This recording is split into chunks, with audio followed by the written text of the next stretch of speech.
Hey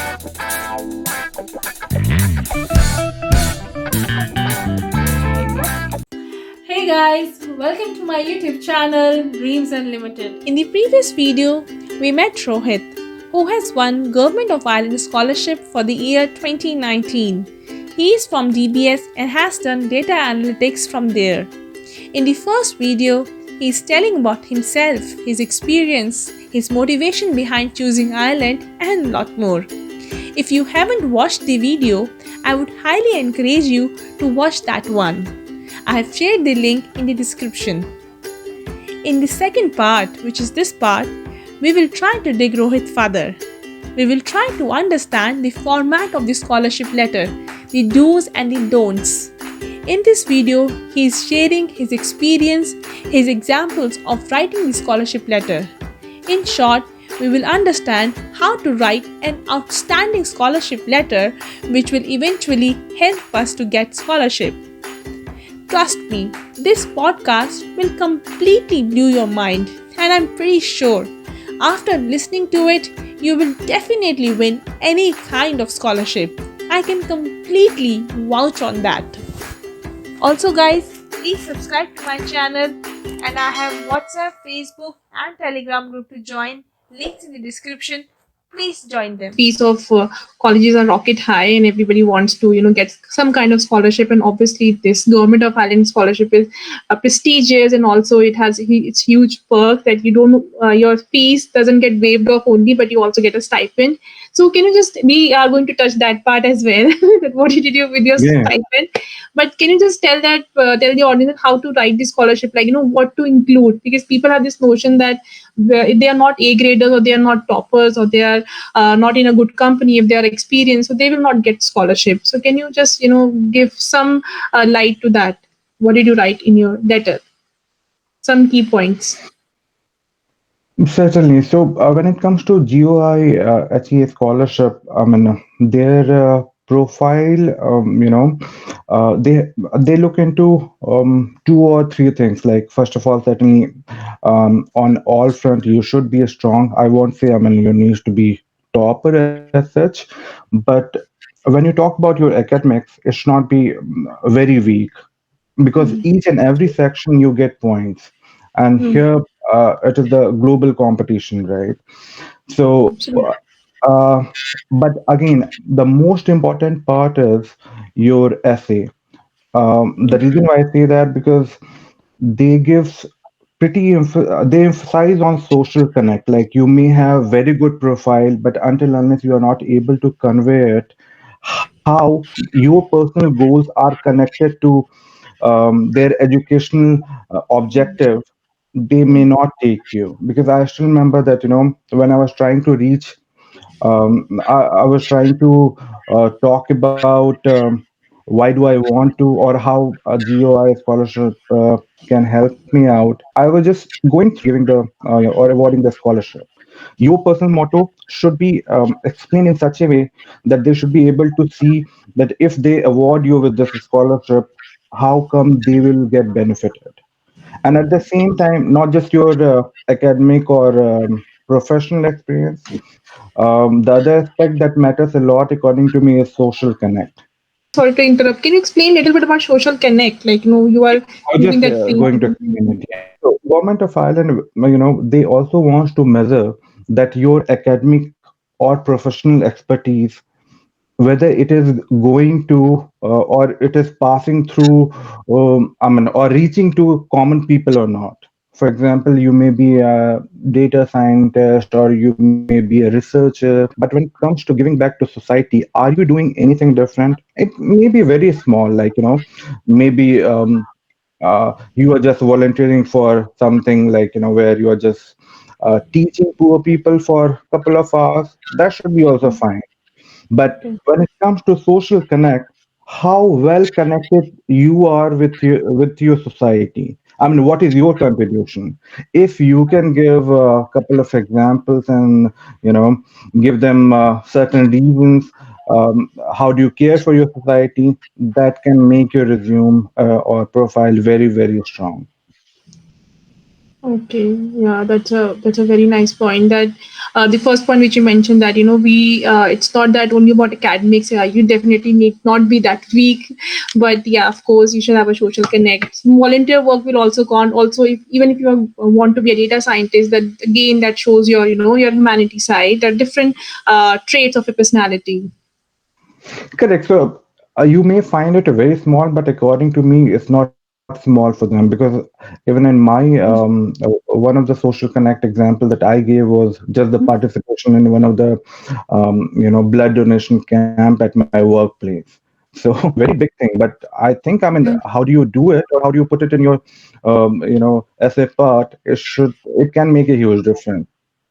yeah, absolutely, absolutely. I totally So, I mean, agree. at your level, what I would suggest is don't funnel it down. Don't think that it's very small.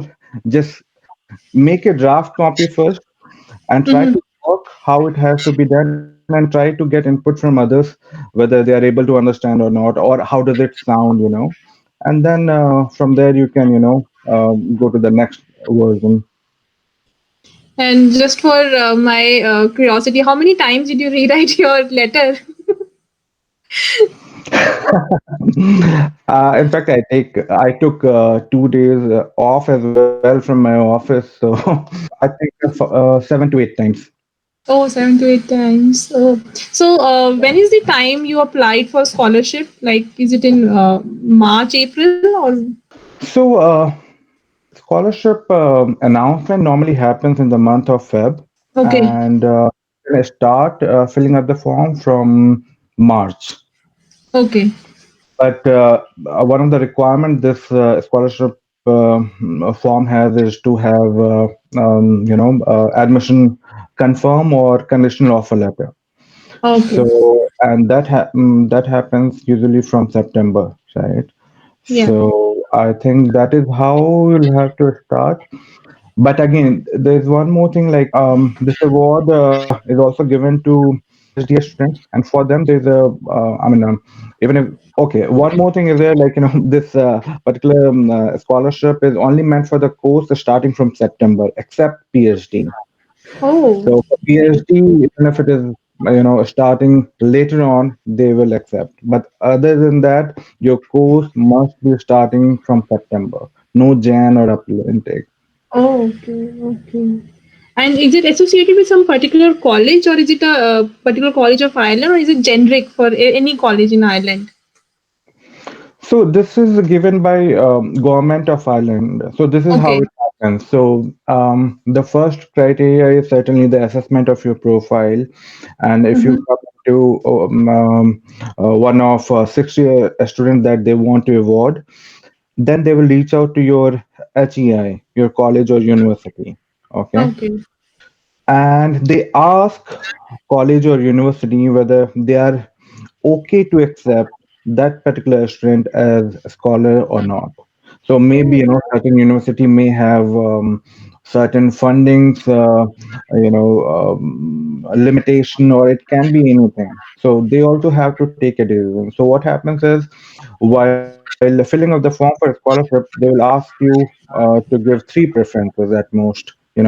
And if they go to your HEI or your college or university and they say that for this year we are fully booked, we cannot take him or her, then they will go to your second choice. And if they also say no, they will go to third choice. So this is how it happens. Not okay. just government of Ireland, even the university or College. your college has to agree. Oh, okay. Nice. Okay. Yeah, I mean, it's a consent between the college and the government of Ireland or the university. Because I remember, like, one of the scholar that I met, he told me that it was his second choice that he entered in the form for Oh, which he got scholarship, not the first one. so why colleges don't accept, like it obviously they are getting a student. So what is the reason of them not accepting a student, scholar student? That's There a could be prestigious two thing. things. There could be two things. Like certainly it is prestigious, but most of the universities they already have so many scholarship program, and if they accept it, then one of the norm that they have to follow is to waive off the entire fee plus Yeah. registration, right? Yeah. So uh, again, if for example, if DCU or UCD have so many research going on, they may be getting funding, so they have to fund so many stuff. Then the way I see it, they may have certain funding limitation that they can allocate per year. So if they are able to adjust, they can take it. Otherwise, they will say that next year also. I mean, for these universities, they don't have, like, if they don't give that, there will be any impact on them, right? So Yeah. I Yeah. think, like, yeah. So I think, it's a matter of budgeting issue than prestige issue. So that is how I see it. Other than that, it should be fine. Like, as you said, it's very prestigious, but a fund can matter. Yep. Yeah. And like, like you told me that you and apart from there was this one Indian girl. And what were the other nationalities which got this award, scholarship? So I met people from Vietnam, China, then Mexico, and USA, Okay. and that's it. Okay. Because that event did not happen, so I don't know, like, Yeah, true, true. what all Yeah, yeah. candidates are taken. But during our time, the scholarship letter that we got, they had mentioned that more than 100, so more than 100, certainly not a number, but more than 100 um, participants from countries, they actually filled in the form and applied for the scholarship. Oh, Yeah, that's 100 is a big number. Yeah. yeah, Yeah, even the countries from the USA also, people are applying. Although it's not a third world country, but yeah, that's yeah, it's a yeah, big competition. I can say that. Yeah. correct. And also, you told me that you also get stipend. So, yeah, can you just explain about it? Like, how Correct. much do you get? So, as far as stipend is concerned, and every university follow different norms. Like, Okay. um, I was doing it from DBS. So, DBS, as per the scholarship bulletin, normally they have to release it in two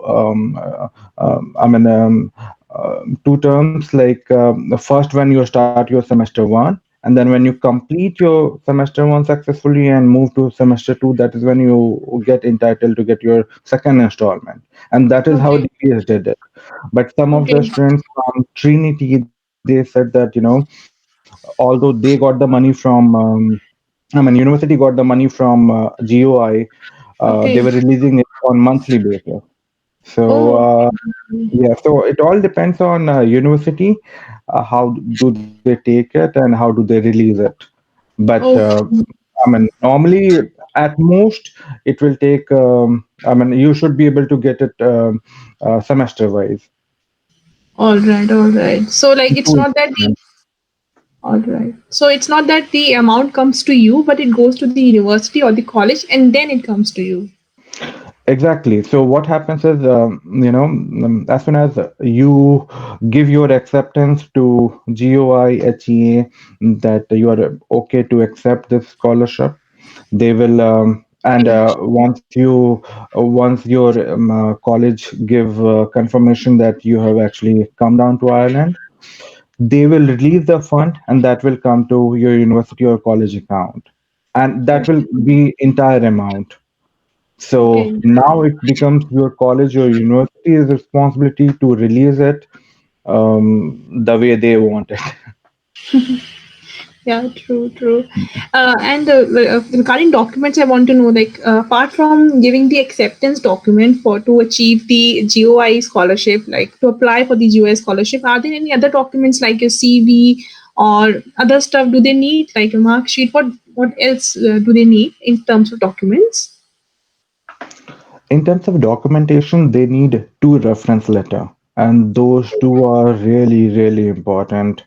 Okay. So, your reference letter, ideally, my suggestion would be to, they are okay to get it from any academic, or work referee. I mean, but my suggestion would be to get it from somebody who can actually um, give a strong evidence of your candidature.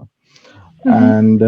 And because sometimes what happens is when you try to fill up the form, it will be just you who will be filling up the form, right?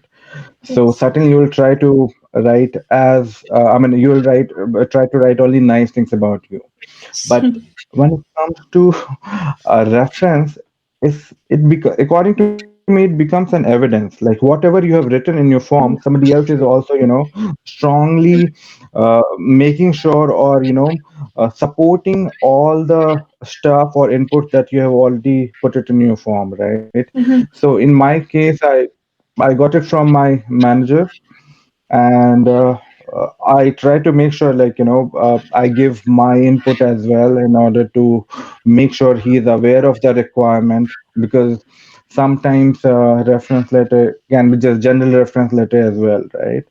So I wanted to make sure that he is aware of what exactly GUI is expecting, or what exactly what I wanted him to talk about. So if it is possible, I would say that get in touch with your referee first, talk about or discuss, like, how do you want to frame it, and then allow him to come up with his letter. But these two are really, really important, because your entire profile gets scored by two different people. Your evidence that you are trying to put across through these two reference letter can make a huge difference, because for each section there is a different score. And I think when it Okay. comes to reference, it was 15, if I'm not wrong. So Okay. that was huge. Yeah, that's huge. I mean, that's a very good point you have told my audience that, a reference should be, you should make sure that whatever is being written, it's about only good things about you and highlighting the achievements of yours. Because what we generally do is, and what actually I did was that I just went to my professor and then I just asked them, just do it. And he did it. And I really don't know what he wrote. But yeah, that's a really good point, that to make sure that, and to make him understand first what is GUI is and how big it is, and then asking your manager or your professor to write good things about you. Okay, like, Yeah, because yeah. So what I was saying is, when you talk about referee, sometimes what I have seen is, people tend to get a reference from very influential people from their existing company. Like, they may reach out to director or VP just to get the reference letter. mhm, But according to me, that may be a good idea if you yourself are director or VP, so that you'll have that kind of relationship just to reach out to them and talk about all this stuff, right? But I think that there's no disgrace in reaching out to same level people who you can just sit and talk about what exactly you are looking for, right? So okay. that is how, just plan, like, who we are so comfortable with and who can give you what you are looking for. So Okay. Okay, so it doesn't matter. It can be your, that person can be your peer as well. It doesn't matter if it's a yeah, yeah, manager or. that's right. It can be Okay. colleague as well. Ah, me as well. I mean, That's they had no such criteria as such, so it can be academic as well. So yeah. So like, what would you suggest that people who are working, so should they get it from their manager, or should they get it from their professor, because they have the option. Students don't have, but these working professionals have the option. So what would you well, suggest? according to me, yeah. So if according to me, I mean, if it is more than 1 year, try to get from your workplace, because you don't know that person is still there, or how would you communicate. Sometimes, like, people like me, I completed my engineering from Pune, and then I was working in Bangalore, so I certainly cannot go back and meet my professor, right? So it all depends on you, but you should try to find a referee who can refer you the way you want to.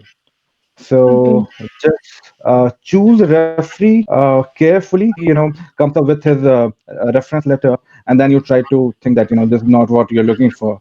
So before Yeah. that, I mean, first have a small discussion, or even the quick chat sometimes help, and then allow him to write the reference letter for you. Yeah, yeah, yeah, true. Yeah, reference plays a very important role. Totally agree.